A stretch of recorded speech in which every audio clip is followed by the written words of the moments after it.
Good morning, students. Welcome to my YouTube channel, SST Master by Neha Ma'am. Today we are going to start SST Chapter 7, The Gupta Era, An Age of Tireless Creativity, Part 4. So let's start from page number 160. The Quest for Beauty. आज हम start करेंगे the quest for beauty से. The Gupta rulers created a supportive environment where creativity and craftsmanship thrived. कि जो Gupta rulers थे उन्होंने एक ऐसा सपोर्टिव एनवायरनमेंट क्रिएट किया जिससे कि जो क्रिएटिविटी और क्राफ्ट्समैनशिप थी वो और ज़्यादा थ्रिव्ड हुई और ज़्यादा उनका विकास हुआ. Some of the iconic works of history were produced during this time. कि कुछ जो आइकॉनिक वर्क है हिस्ट्री में वो इसी टाइम में प्रोड्यूस हुए. मैनी की centres of art emerge during these times. कि जो बहुत से क्या थे की सेंटर जो आर्ट के थे वो एमर्ज हुए इस ड्यूरेशन में. इंक्लूडिंग सारनाथ नियर वाराणसी इन उत्तर प्रदेश. कि उनमें से एक है सारनाथ जो कि वाराणसी में है और उत्तर आज के प्रेजेंट डे में कहाँ है ये उत्तर प्रदेश में. Known for its exquisite sculpture of the Buddha. तो ये बुद्धा के एक बहुत ही उत्कृष्ट स्कल्पचर के लिए जाना जाता है. एंड द ओस inspiring Ajanta caves in present day Maharashtra. और जो अजंता केव्स है वो आज कहाँ है प्रेजेंट डे महाराष्ट्र में. तो ये सारी कब बनी? ये सारी की सारी इसी टाइम ड्यूरेशन में बनी थी. The rock cut caves and detailed carving of deities at Udayagiri Madhya Pradesh are another example of this abundant artistic production. तो ये जो आर्टिस्टिक प्रोडक्शन का एक और एग्जाम्पल कौन सा है? जो रॉक कट केव्स है जिन पे क्या है देवताओं की जो मूर्तियां वो उकेरी गई हैं. तो ये कहाँ पे? उदयगिरी में, जो कि प्रेजेंट डे में कहाँ है? मध्य प्रदेश में. तो ये भी एक एग्जाम्पल है. Gupta art as it is some time called. तो इन्हें कई बार क्या कह दिया जाता है? गुप्ता आर्ट भी कह दिया जाता है.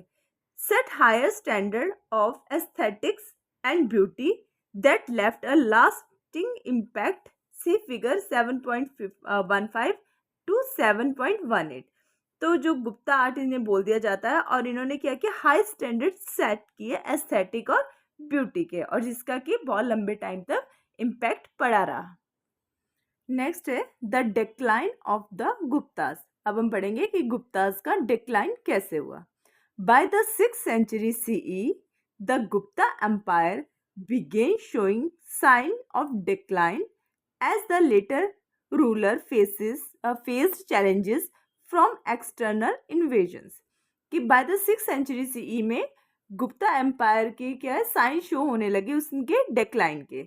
कि जो बाद के जो रूलर्स हुए उनको क्या फेस करना पड़ा? बहुत से चैलेंजेस फेस करने पड़े. लाइक जो क्या कि जो बाहरी आक्रमणकारी थे उन्होंने अटैक करना अब शुरू कर दिया था.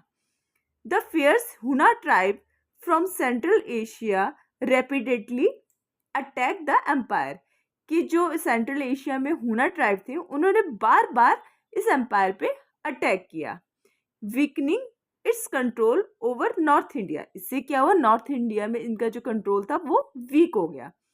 Eight the same time the rise of powerful regional rulers led to internal conflicts. और इसी टाइम में क्या हुआ? जो रीजनल रूलर्स थे उनका क्या हुआ? उदय हुआ और उनसे भी क्या हुआ? फिर कॉन्फ्लिक्ट होने लगे. तो उससे भी क्या हुआ? जो इनकी जो पावर थी वो कम होने लगी. However, was this truly the end or the beginning of a period that marked a turning point in Indian history? तो इस हम कह सकते हैं कि इस तरीके से अब यहाँ पे गुप्तास का क्या एंड हो रहा था और बिगनिंग हो रही थी एक नए पीरियड की जिन्होंने कि इंडियन हिस्ट्री में एक टर्निंग पॉइंट जिन्होंने जो एक टर्निंग पॉइंट लेके आया इंडियन हिस्ट्री में. We will explore this question in the next part of this book. तो इस क्वेश्चन का आंसर हम कब एक्सप्लोर करेंगे? जब नेक्स्ट पार्ट होगा इस बुक का. Meanwhile in the south and north east. तो उसी टाइम में अब साउथ और नॉर्थ ईस्ट में क्या हो रहा था ये हम देखेंगे. Let us go back to the map in figure 7.8 के बैक जाओ और जो मैप 7.8 आपको गिवन है उसको आप देखो. While the Guptas ruled in the north, the Pallavas emerged as a powerful dynasty in the south. कि जिस टाइम गुप्ताज नॉर्थ में रूल कर रहे थे उस टाइम साउथ में एक पावरफुल डायनेस्टी एमर्ज हो रही थी जो कौन थे? पल्लवास थे. Gradually consolidating their power in part of present day Tamil Nadu, Karnataka, Telangana and Andhra Pradesh. तो धीरे धीरे करके क्या कर रहे थे? वो अपनी पावर को इकट्ठा कर रहे थे और बहुत से पार्ट्स को कंसोलिडेट कर रहे थे, इकट्ठा कर रहे थे, मतलब उनको अपने एम्पायर में मिला रहे थे. वो एरियाज कौन कौन से थे? प्रेजेंट डे में जो तमिलनाडु है, कर्नाटका, तेलंगाना एंड आंध्र प्रदेश. ठीक है. Their origins are not clearly known. हमें ये नहीं पता कि इनका ओरिजिन क्लियरली कैसे हुआ था. But they appear to have been a tributary power under the Satavahanas. But हमें इतना पता है कि ये सतवाहना के अंडर ट्रिब्यूटरी पावर थे, मतलब ये कहाँ थे? सतवाहना के अंडर थे. whom we encountered in the previous chapter. Satavahana के साथ हमारा एनकाउंटर हुआ था प्रीवियस चैप्टर में. and to have gained power as the Satavahanas decline. और इन्होंने क्या किया था? सतवाहना के डेक्लाइन के बाद पावर अचीव की थी. The Pallavas were also great patrons of art and architecture. कि जो पल्लवास थे उन्होंने भी क्या किया? आर्ट एंड आर्किटेक्चर को पैट्रोनाइज किया, संरक्षण दिया. Most of them were devotee of Shiva and are created with constructing magnificent temples and rock cut caves, some of which we will visit when we explore classical Indian architecture. तो क्या कह रहे हैं कि जो पल्लवास थे वो डिवोटी थे शिवा के, और इसी का क्रेडिट देने के लिए उन्होंने क्या किया? मैग्निफिसेंट बहुत से अच्छे अच्छे जो टेम्पल्स थे वो उन्होंने बनाए, रॉक कट केव्स उन्होंने बनवाई है. ठीक है, जिसके बारे में हम ज़्यादा डिटेल में कब पढ़ेंगे? जब हम ये एक्सप्लोर करेंगे chapter classical Indian architecture. Okay.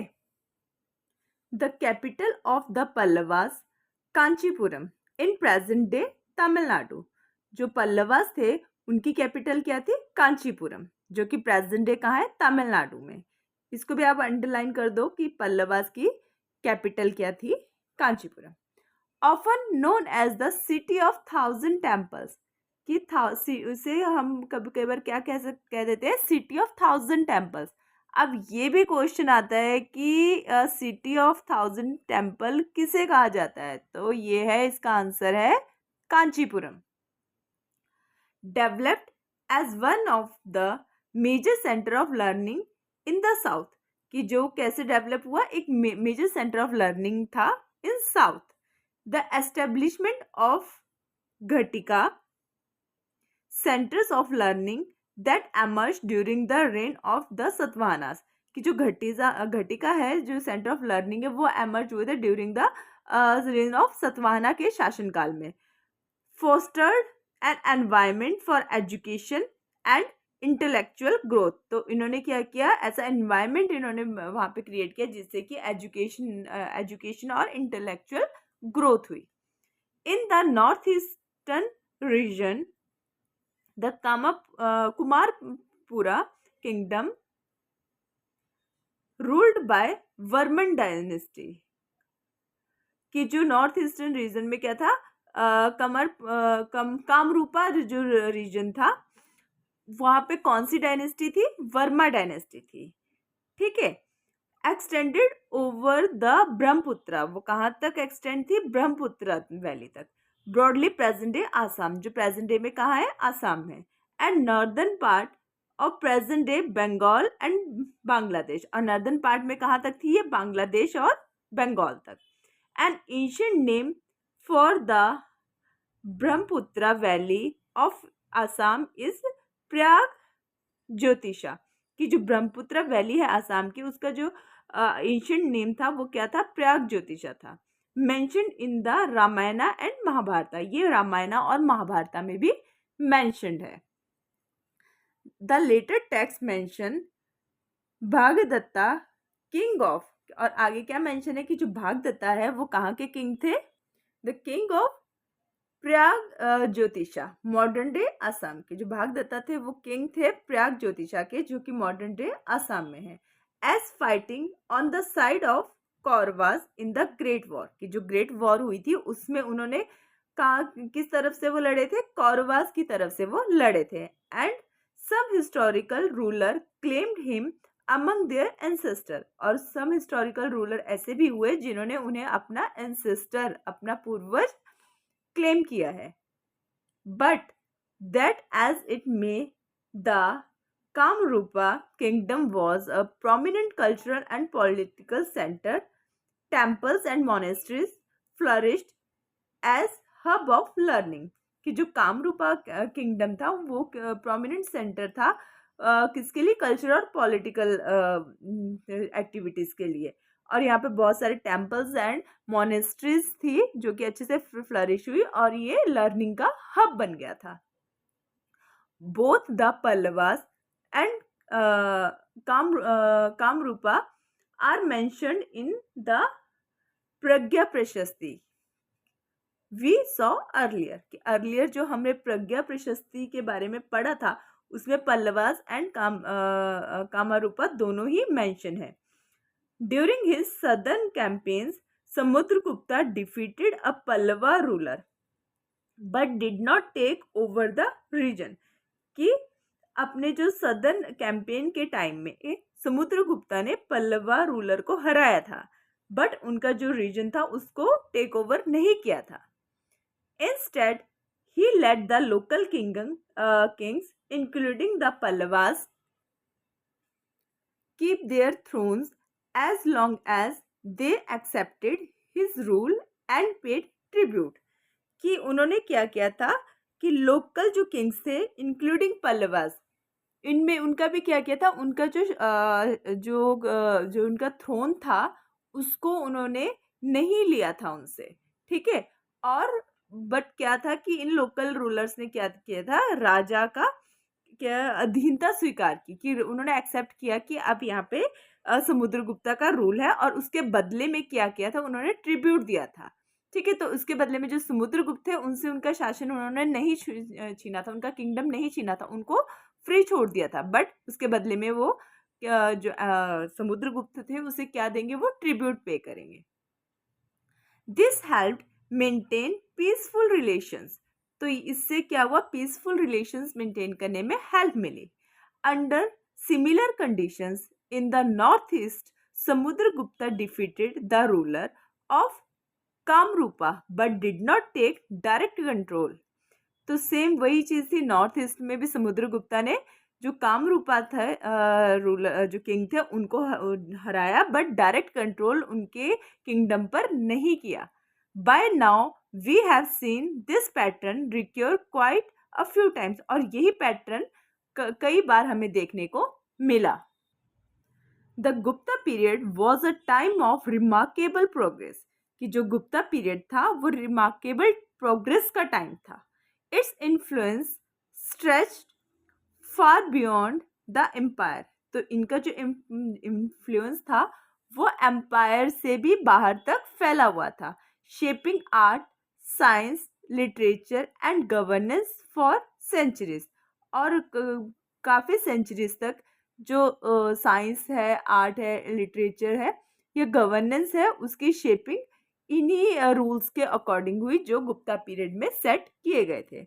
Advances in mathematics, astronomy, medicine and metallurgy among other fields laid the foundation of for future scientific and technological growth, कि क्या हुआ कि एडवांसमेंट जो हुई इस टाइम में, मैथमेटिक्स, एस्ट्रोनॉमी, मेडिकल और जो धातु कला थी और बहुत से और फील्ड्स थी जिसके लिए फाउंडेशन सेट हुई इस टाइम में, और क्या हुआ, साइंटिफिक और टेक्नोलॉजिकल भी ग्रोथ हुई। While beautiful temples and Sanskrit literature continue to inspire today, और जो उस टाइम में ब्यूटीफुल टेम्पल्स बने हैं या जो संस्कृत लिटरेचर उस टाइम लिखा गया वो आज भी हमें इंस्पायर कर रहा है। The Gupta created a stable and prosperous society, तो जो गुप्तास थे उन्होंने कैसी सोसाइटी क्रिएट की, स्टेबल और prosperous, setting a model for future rulers, और मॉडर्न जो बाकी के जो फ्यूचर में जो रूलर आए उनके लिए भी एक मॉडल सेट किया। Their legacy is still alive in Indian culture, तो जो उनकी लेगेसी है वो इंडियन कल्चर में आज भी जीवित है। Tradition and way of life, और जो आज भी हम ट्रेडिशन फॉलो कर रहे हैं, वे ऑफ लाइफ है, वो उन्हीं की लेगेसी है। Marking this era as one of the high point in Indian history, और इसी वजह से इस इरा को इंडियन हिस्ट्री में बहुत हाई पॉइंट्स की नजरिए से देखा जाता है। So that's all for today.